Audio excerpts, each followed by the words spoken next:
قربانی کے بارے میں 4 باتیں یاد رکھیں. کتنی؟ قربانی وہ ہوگی جس میں 4 شرطیں ہوں گی. ان تکون الاضحیہ ملک للمضحی، قربانی وہ ہوگی جس کا انسان مالک ہے. چوری کی قربانی، دھوکے اور فراڈ سے حاصل کی گئی قربانی اللہ کے یہاں قبول نہیں. بلکہ آج کل تو وہ لوگ جو کہ بڑے قابل ہیں، اللہ اسی قابلیت سے ہمیں محروم فرمائے، قربانی لینے کے لیے کیا کہتا ہے جی کتنے کا بکرا؟ کہتا ہے جی 80,000 کا. لیکن میں آپ کو سستا دے سکتا ہوں. کیسے؟ کہتا ہے وہ سامنے بندہ کھڑا ہے، میں بڑی مصیبت میں ہوں، میں تمہیں 15,000 کا بکرا دے سکتا ہوں. وہ گدھا اس کے پاس ہے، وہ خرید کے مجھے دے دو، میں تمہیں بکرا دے دیتا ہوں. اس نے کہا 15,000 اٹ مین کہ 65,000 بچ رہا ہے. وہ بھاگا، اس نے جا کے 15,000 روپیہ دی اور گدھا لے کے آ گیا. واپس آ کے دیکھو بکرے والا غائب ہے. ساری دنیا بکرے لے کے اپنے گھروں کو جا رہی ہے، وہ گدھا لے کے پھر رہا ہے. بیچو کہاں ہے اس کو؟ مسلمانوں کی حالت دیکھی. وہ اتفاق سے وہ فیصل آباد میں درس تھا کہ دم کٹی جو جانور ہوتا ہے، دم کٹا، وہ جائز نہیں ہے. وہ کسی نے بیان کر دیا، وہ سوال لے کے آ گیا، جناب میں نے تو گائے خریدی تھی، بڑی خوبصورت گائے. گائے خریدنے والے نے کیا کیا کہ شہر کا ماحول ہے تو شہر میں آلودگی نہ پھیلے، اس نے اس کی دم پہ پائپ چڑھایا ہوا تھا کہ چلو آلودگی سے بچ جائے. کہتے کیا اچانک وہ گائے ڈری اور بھاگی، میں نے جلدی سے دم کو پکڑا، پائپ میرے ہاتھ میں اور گائے غائب. بھئی وہ کیسے؟ کہتا جی کیا بتاؤں، وہ پائپ ہی تھا، نیچے کسی اور چیز کی دم کاٹ کے نیچے پائپ پہ لگائی گئی تھی. آپ اس میں مسکرا رہے ہیں، اللہ کی قسم ہمیں رونا چاہیے اس بے ایمانی پر، اس بددیانتی پر رونا چاہیے. مسلمانوں کی کیفیت یہاں تک پہنچ گئی ہے. عمر بن عبدالعزیز گھوڑے پہ بیٹھے پہاڑوں کی چوٹیوں پہ پہنچے، پرندے اڑ رہے تھے، تھوڑے سے جھکے اور پھر اڑ گئے اور رونے لگ گئے. پوچھا کیا ہوا؟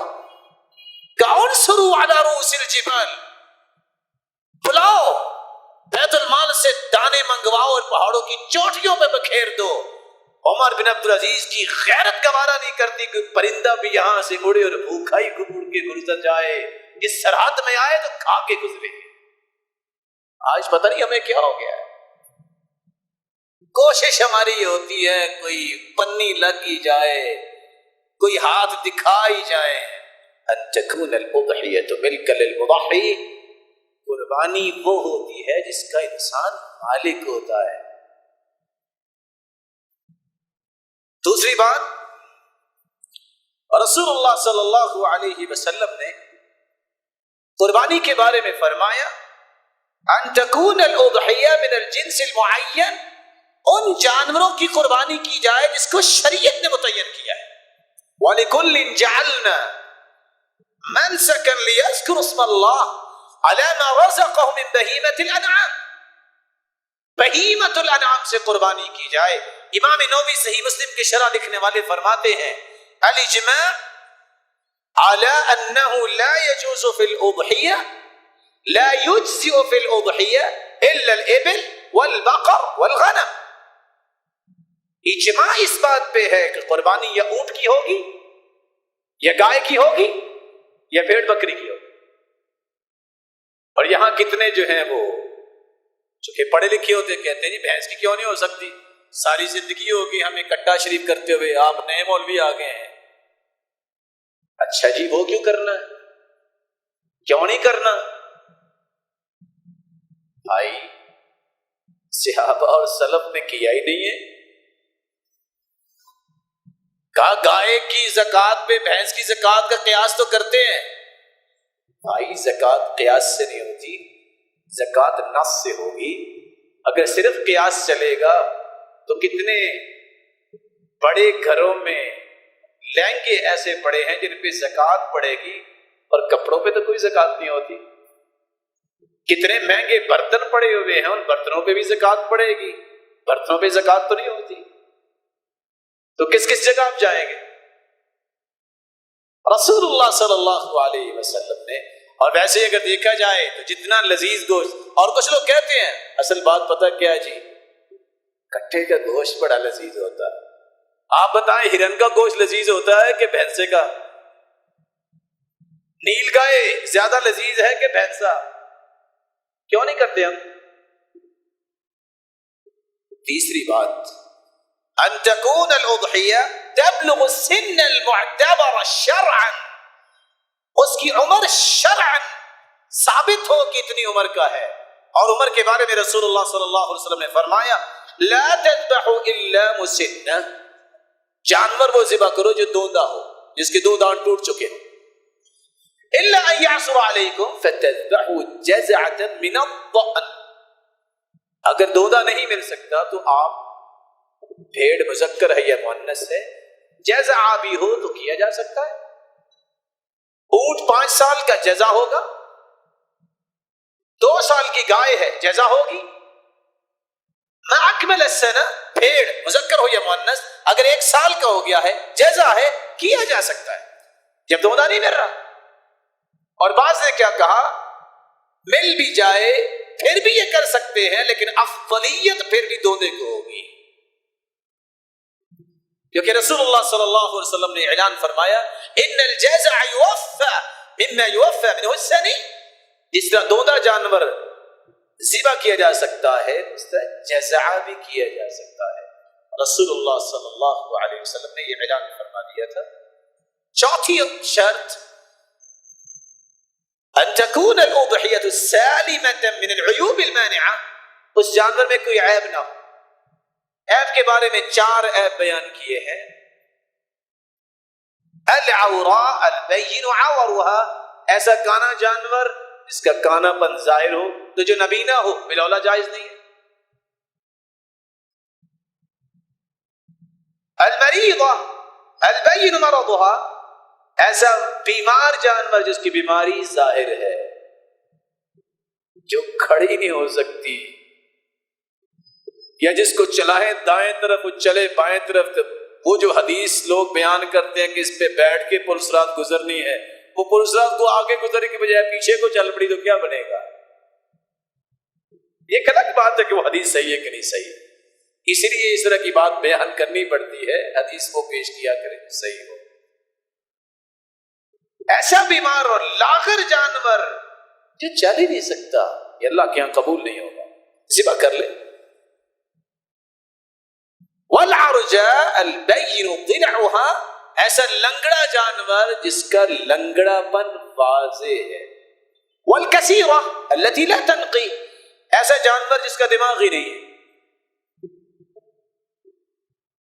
جس کو چلائیں دائیں اور چلے بائیں اس کو پتہ ہی نہیں ہے, ایسا جانور اللہ کے ہاں قبول نہیں ہوگا. رسول اللہ صلی اللہ علیہ وسلم نے صحابہ کرام کو یہ باتیں سمجھائی. ہمیں بھی ان 4 باتوں کو اچھی طرح سمجھنا چاہیے. قربانی اگر گائے کی ہے تو اس میں 7 حصے ہیں, اونٹ ہے تو اس میں 7 حصے ہیں. کوئی ایک قربانی کرنا چاہتا ہے پھر بھی جائز, 10 کرنا چاہتا ہے پھر بھی جائز, 100 کرنا چاہتا ہے پھر بھی جائز, جب نیت یہ ہو کہ رب کو راضی کرنا. ابو ایوب انصاری کہتے ہیں صحابہ کرام ایک بکری کرتے پورے گھر کی طرف سے, اب لوگ بخیلی کا تانا دینے لگ گئے, اس لیے زیادہ زیادہ قربانیاں کرتے. اور ایک شخص کیا کہتا ہے, 10 لاکھ کی گائے لایا ہوں. ارے تم 10 لاکھ کی, تم 20 گائے بھی لے سکتے تھے, تم نے ایک گائے پہ پیسہ کیوں خرچ کیا؟ فخر کے لیے. میں 5 لاکھ کا بکرا لے کے آیا ہوں, تو 5 لاکھ کے 10 بکرے بھی لے سکتے تھے. کیوں لیا ہے؟ پتہ چلے سب سے مہنگا بکرا اس نے کیا. جانور خسی کیا ہوا بھی کیا جا سکتا ہے ذبح, اور جو خسی نہ کیا گیا ہو, دونوں قسم کی قربانی جائز. جانور ذبح مرد بھی کر سکتا ہے اور عورت بھی کر سکتی ہے. وقت تھوڑا ہے, تفصیلی دلائل پیش نہیں کیے جا سکتے. رسول اللہ صلی اللہ علیہ وسلم کے بارے میں صحیح بخاری کی روایت ہے, جب ایک عورت نے بکری کو ذبح کیا, فَأَمَرَ بِأَكْلِهَا, آپ نے فرمایا اس کو کھا لو. آج عورت ذبح کر دے کہتے ہیں حرام ہو گیا ہے.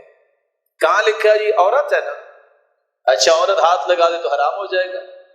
جیسے وہ بات بنی ہوئی نا کہ وہ اللہ تعالیٰ کے رسول کو پسند تھا یہ سبزی کدو، کہ اگر اس کی وہ بنی ہوتی نا، وہ کیا اس کو کہتے؟ نہیں یہ نہیں کہتے، اور بھی کیا کہتے ہیں اس کو؟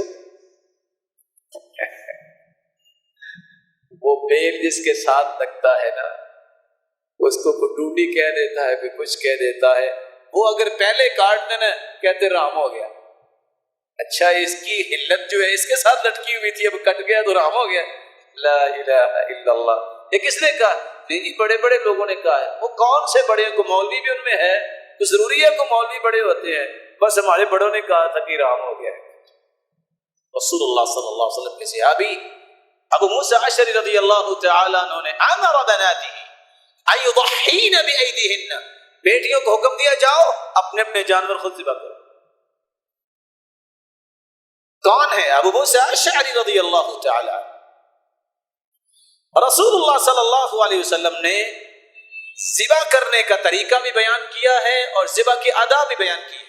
ایک بات ان دونوں باتوں سے پہلے سمجھنی چاہیے، اگر آپ عیدگاہ میں نماز پڑھنے گئے ہیں تو حدیث کے الفاظ ہیں آپ نماز سے پہلے بھی کوئی رکھتے نہیں پڑھتے تھے نہ نماز پڑھنے کے بعد۔ فَإِذَا رَجَعَ إِلَى بَيْتِهِ صَلَّى رَكَعَتَيْنِ، جب گھر واپس آتے تو 2 رکعتیں پڑھا کرتے تھے۔ آج کل یہ کام نہیں ہوتا۔ ہاں اگر آپ مسجد میں جائیں تو وہاں تو تحیۃ المسجد پڑھ سکتے ہیں، لیکن اگر میدان میں وہاں کوئی تحیۃ المسجد نہیں، کیونکہ وہ مسجد نہیں ہے، لیکن گھر آ کے 2 رکعتیں پڑھنی چاہیے۔ رسول اللہ صلی اللہ علیہ وسلم نے ذبح کا 2 طریقے بیان کیے، ذبح کرنا، نحر کرنا۔ جانور کو بائیں طرف لٹایا جائے، 4 چیزیں کاٹی جائیں۔ قطع الحلقوم، حلقوم کو کاٹا جائے، مجرى النفس، نفس جہاں سے سانس انسان کا نکلتا ہے جس کو سانس کی نالی کہتے ہیں۔ والمری مجرى الطعام والشراب، دوسری وہ وین جس کے ساتھ جانور کھانا پینا کھاتا ہے۔ اللہ تعالیٰ نے 2 موٹی گلینڈز دائیں بائیں رکھی ہیں جانور کے، بلکہ انسانوں کی بھی ہیں، جو حلقوم سانس کی نالی اور مری کھانے پینے کی نالی اس کے دائیں بائیں ہوتی ہیں۔ یہ 4 چیزیں کٹ جائیں تو ذبح ہو جاتا ہے۔ بسم اللہ واللہ اکبر یہ کہہ کے چھری چلائی جائے، لیکن ادب یہ ہے چھری نہیں کہ اس کو لٹا دیا، چھری رکھی ہوئی ہے تو اس وقت اپنے کپڑے سمیٹ رہا ہو، اس وقت کہہ رہا رسا لاؤ نا، نہیں، پہلے تیاری کرو۔ رسول اللہ صلی اللہ علیہ وسلم نے فرمایا وَأَن تُوَارَ عَنِ الْبَهَائِمِ، ایک جانور ذبح ہو رہا ہے تو باقی اس کے سامنے نہیں ہونے چاہیے۔ ایک جانور کو لٹایا ہوا ہے ایک شخص نے اور چھری تیز کر رہا ہے، آپ نے فرمایا هَلَّا أَحْدَثْتَ شَفْرَتَكَ قَبْلَ أَن تُزْجِعَهَا، جانور کو لٹانے سے پہلے تم نے چھری تیز کیوں نہیں کی، اب تیز کر رہے ہو۔ أَتُرِيدُ أَن تُمِيتَهَا مَوْتًا، تم اسے 2 موتیں دینا چاہتے ہو۔ اور عمر رضی اللہ تعالیٰ نے تو پھر دوسرے طریقے سے بھی سمجھاتے تھے۔ ایک آدمی چھری تیز کر رہا تھا، ساتھ اس کو لٹایا ہوا تو نے نکالا کوڑ اور ایک لگایا، فرمایا سوقا الى الموت سوقا جمیلا، اس کو موت دینی ہے تو ذرا اچھے طریقے سے دے۔ اس لیے اپنی تیاری کرو، چھری اچھی طرح تیز ہو، اور چھری پھیرنے کے بعد بسم اللہ اللہ اکبر کہہ کے جب خون نکل گیا ہے اس کا تو اس کو چھوڑ دو۔ ہوتا کیا ہے 6 بندے اوپر بیٹھے رہتے ہیں، ظلم ہے، اس کو چھوڑ دو تاکہ اس کی جان آسانی سے نکل جائے۔ رسول اللہ صلی اللہ علیہ وسلم نے فرمایا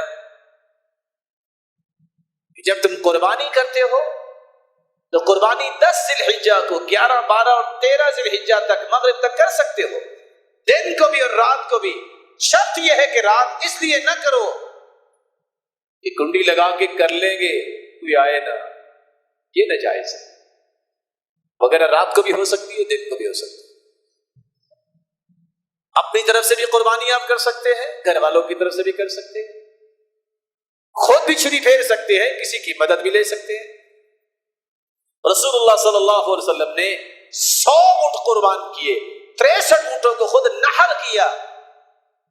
گائے مذکر مؤنث، بھیڑ بکری مذکر مؤنث، اس کو لٹا کے ذبح کرتے ہیں.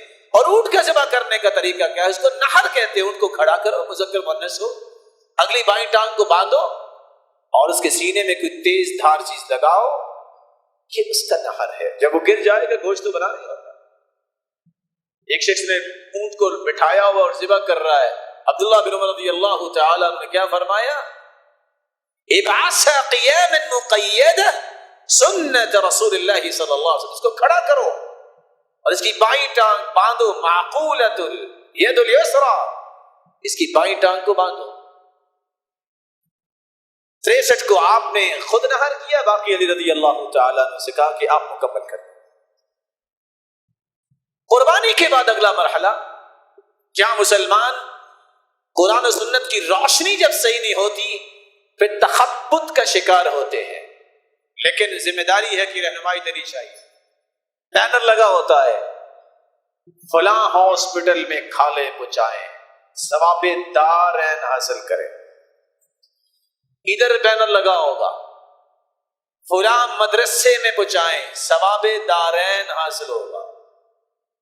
ادھر لکھا ہوگا فلاں جگہ پہ بیٹیاں رو رہی ہیں، ان کو چپ کروانا ہے، ثواب دارین ملے گا، کھالے ہمیں پہنچائیں.